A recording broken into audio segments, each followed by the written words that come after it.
మన ఎంఎంటీఎస్ ఎంతవరకు సేఫ్? నిత్యం వేలాది మంది ప్రయాణించే ఎంఎంటీఎస్ రైల్లో ఒక యువతిపై అత్యాచార యత్నం జరిగిందంటే ఎంతో మంది షాక్ కి గురయ్యారు. ఆ యువతిని కాపాడే వాళ్ళు ఎవరూ లేరు. దీంతో తనని తాను రక్షించుకోవడం కోసం రన్నింగ్ ట్రైన్ నుంచి ఆమె కిందకు దూకేసింది. సికింద్రాబాద్ మేడ్చల్ మధ్య నడిచే ఎంఎంటీఎస్ రైల్లో జరిగిన ఘోరానికి సంబంధించిన వార్త ఇది. శనివారం రాత్రి చాలా బిజీగా ఉండే ఎంఎంటీఎస్ రైలు సికింద్రాబాద్ నుంచి మేడ్చల్ వైపు కదిలింది. తమ గమ్యస్థానం రాగానే ప్రయాణికులంతా ఒక్కొక్క స్టేషన్లో దిగిపోవడం స్టార్ట్ అయింది. అలా అల్వాల్ దాటిన తర్వాత ఒక యువతి లేడీస్ కోచ్లో ఒంటరిగా మిగిలింది. అప్పటికే ఆమె మనసు కీడును శంకిస్తోంది. ఒంటరిగా ఉండడంతో భయంతో కనిపించింది. ఇంతలోనే కొంపల్లి స్టేషన్ వచ్చింది. దీంతో మహిళల బోగిలోకి దూరాడు ఒక కామాంధుడు. ఆమెపై జరిగిన అత్యాచార యత్నం గురించి తెలుసుకునే ముందు ఆ యువతి ఎందుకు ఆ రోజు ప్రయాణించాల్సి వచ్చిందో పోలీసులు చెప్పిన విషయాలు ఇప్పుడు మనం తెలుసుకుందాం. మేడ్చల్లో ఒక లేడీస్ హాస్టల్లో ఉంటుంది సదరు 23 ఏళ్ల యువతి. ఆమెది అనంతపురం జిల్లా ఉడవకొండ. శనివారం రోజు తన ఫోన్ రిపేర్ కోసం సికింద్రాబాద్కు వెళ్ళింది. తన పని పూర్తి కాగానే ఎంఎంటీఎస్ రైల్లో తిరిగి మేడ్చల్కు బయలుదేరింది. లేడీస్ కోచ్ అయితే సురక్షితమనే కదా అనుకుంటారు. అలానే ఎక్కింది. అల్వాల్ స్టేషన్ రాగానే ఆ కోచ్లో మిగిలి ఉన్న మరో 2 మహిళలు దిగిపోయారు. ఆమె మాత్రం ఒంటరిగా కూర్చుంది. నల్ల గళ్ల చొక్కా వేసుకున్న ఒక 25 ఏళ్ల వయసున్న దుండగుడు కొంపల దగ్గర లేడీస్ కోచ్లోకి దూరాడు. ఆమె దగ్గరకు వచ్చి నువ్వు కావాలి అంటూ టీజ్ చేయడం మొదలుపెట్టాడు. ఆ దుండగుడి టీజింగ్ ని తట్టుకోలేక ఆ యువత అతని నుంచి దూరంగా జరిగే ప్రయత్నం చేస్తుంది. ఇంతలోనే ఆమెను పట్టుకుని అత్యాచార యత్నానికి పాల్పడ్డాడు ఆ కామాంధుడు. అతని నుంచి తప్పించుకునే ప్రయత్నంలో ఆమె కదిలే రైలు నుంచి దూకేసింది. కొంపల్లి దాటిన తర్వాత బ్రిడ్జ్ దగ్గర ఆమె కింద పట్టడంతో ఆమెకు తీవ్ర గాయాలయ్యాయి. కాళ్ళు, చేతులు, ముఖానికి గాయాలైనట్టుగా తెలుస్తోంది. ఇందులో పోలీసులు అక్కడికి చేరుకుని ఆమెను గాంధీ హాస్పిటల్ తరలించారు. ఘటనపై మరిన్ని వివరాలు ఆ ప్రిన్సిపల్ కరెస్పాండెంట్ జ్యోతి అందిస్తారు. ఎంఎంటీఎస్ ట్రైన్లో ప్రయాణిస్తున్నటువంటి యువతి మీద ఒక గుర్తు తెలియనటువంటి వ్యక్తి వచ్చి అత్యాచార యత్నానికి ప్రయత్నించాడు. దీంతో ఆ యువతి ప్రస్తుతం గాంధీ హాస్పిటల్లో ట్రీట్మెంట్ తీసుకుంటుంది. అయితే ప్రజెంట్ యువతి కండిషన్ ఏ విధంగా ఉంది అనే దానికి సంబంధించి ఆ యువతి సోదరుడు మనతో ఉన్నారో ఒకసారి మాట్లాడదాము. ఏమంటే చెప్పండి, అసలు ఏం జరిగిందండి? మీకు ఎప్పుడు తెలిసింది ఈ విషయం? మన నైట్ తెలిసింది మేడం. 8 గంటల తెలిసింది. కాల్ వచ్చింది ఇక్కడ మీ అమ్మాయి యాక్సిడెంట్ అయిందని చెప్పి. తర్వాత అమ్మాయి కాల్ చేసి ఇట్లా ఎవరో అబ్బాయి ఒక బొగిలో ఎక్కి నేను ఉమెన్స్ బొగిలోనే వెళ్తున్నానని చెప్పింది. తర్వాత అయినా కూడా ఒక అబ్బాయి వచ్చి అమ్మాయి హెరాస్ చేయడం వల్ల అమ్మాయి వేరే ఆప్షన్ లేక కింద దూకేసింది. దానివల్ల అక్కడ ఉన్న చూసి వేరే వెళ్ళే వాళ్ళు ప్యాసింజర్లు చూసి నాకు కాల్ చేశారు. అప్పుడు నాకు తెలిసింది. తర్వాత వాళ్ళ ఫ్రెండ్స్ కాల్ చేసి రమ్మని చెప్పేసి అంబులెన్స్ వచ్చి తీసుకెళ్ళి గాంధీ హాస్పిటల్ అడ్మిట్ చేశారు. నేను మార్నింగ్ వచ్చాను.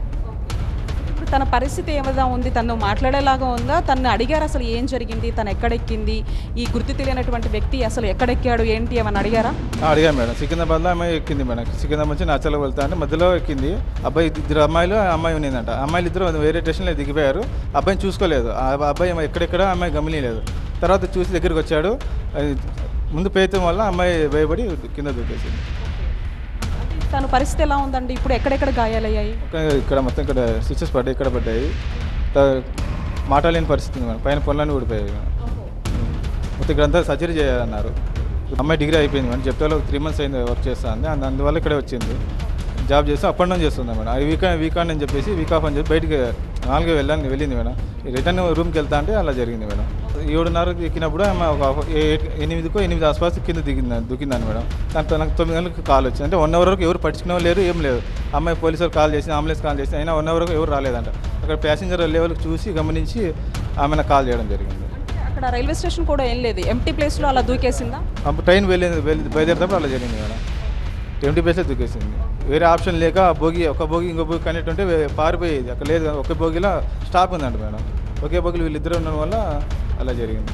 అంటే ఇప్పుడు తన గురించి ఏం చెప్తున్నారు doctors? At the same time అక్కడ తను నిజంగా చాలా డేర్ చేసింది. జరగకూడదు ఏమైనా అది జరగకూడదు అలాంటివి, కానీ తను చాలా డేర్ చేసి దూకేసింది. సో ఇటువంటి వాటి మీద ఏం చెప్తారండి మీరు? అమ్మాయి ఏం చెప్పిందంటే ఎలా ఎందుకు దూకావు, ఏమైనా హెల్ప్ తీసుకోవచ్చు కదా, ఎవరు లేరు అన్నయ్య, ఇంకా నీకు వేరే ఆప్షన్ లేక నేను అబ్బాయికి నాకు తాకుతాడనే ఉద్దేశంతో దూకేశాను అని చెప్పేసింది మేడం. నాకు ఆ వేరే అబ్బాయి నాకు ప్రాణం పోయినా పర్లేదు కానీ నాకు అలా జరగకూడదనే ఉద్దేశంతో అమ్మాయి ధైర్యం చేసి దూకింది. ఆ వ్యక్తి ఎలా ఉంటాడు ఏంటి ఏమైనా చెప్పిందా మీకు? చెప్పింది. షార్ట్ వేసుకున్నాడంట. లైన్స్ ఇది కలర్ ఇది గుర్తులేదండి. అమ్మాయి భయంలో గుర్తులేదంట. లైన్స్ షర్ట్ వేసుకున్నాడని దగ్గర రావడం పట్టుకోవడం చేస్తాడనే ఉద్దేశంతో ప్రయత్నించడం చేశాడంటే దొరకలేదంట అమ్మాయి. వేరే ఆప్షన్ లేక దూకేసింది. అంటే ఈరోజు మీ చెల్లి నిజంగా లైక్ ఒక ప్రాణాలు తను కాపాడుకునేటటువంటి ప్రయత్నం, దీని గురించి ఏం చెప్తారు అసలు? అంటే ఊహించుకోలేనటువంటి ఘటన ఇది. నా అమ్మాయి మా పాపకి ఎలా జరిగింది ఇంకా ఇంతమంది జరగలేదు, ఇంతమంది బయట పడలేదో మేడం. ఇప్పుడు నేనైతే బయట చెప్తున్నాను, ఇంకా ఎన్ని జరిగినాయో. అమ్మాయి లైఫ్ స్పాయిల్ అవుతున్న ఉద్దేశంతో ఎంతమంది బయట చెప్పలేదో నాకు తెలియదు మేడం. ఇలా ఎన్ని జరిగాయో మేడం. ఇక్కడ ఇంజురీస్ అయ్యాయా హెడ్కి అండ్ ఇక్కడ ఉన్న దవడ ప్లేస్? వెళ్ళిపోయింది మేడం. సర్జరీ చేయన్నారు, బ్యాక్ సర్జరీ చేయాలని చెప్పారు. ఇక్కడంతా మొత్తం స్టిచెస్ పడ్డాయి, బ్యాక్ సైడ్ అంతా కొంచెం గోక్కపోయింది, ఇక్కడ నడం దగ్గర అంతా ఇది అయ్యేది మేడం. ఇంజురీ చాలా అయింది మేడం. మొత్తానికి ఇది పరిస్థితి చాలా తను అంటే ఆ ఘటన నుంచి బయటపడేందుకు ఒక్కసారిగా కూడా ట్రైన్లో నుంచి దూకింది. అది ఉమెన్ కోచ్ కావడము, దాంట్లో సెక్యూరిటీ సిబ్బంది లేకపోవడంతో కూడా తన ప్రాణాలను రక్షించుకునేందుకు తనకు అలా జరగకూడదని చెప్పేసి ఆ ట్రైన్లో నుంచి దూకివేసింది. దీంతో ఈ దవడ భాగం అంతా కూడా పూర్తిగా ఇక మొత్తం ఇదైనటువంటి పరిస్థితి. సర్జరీ కూడా చేయాలండి ఒకవైపు వైద్యులు చెప్తూ ఉన్నారు.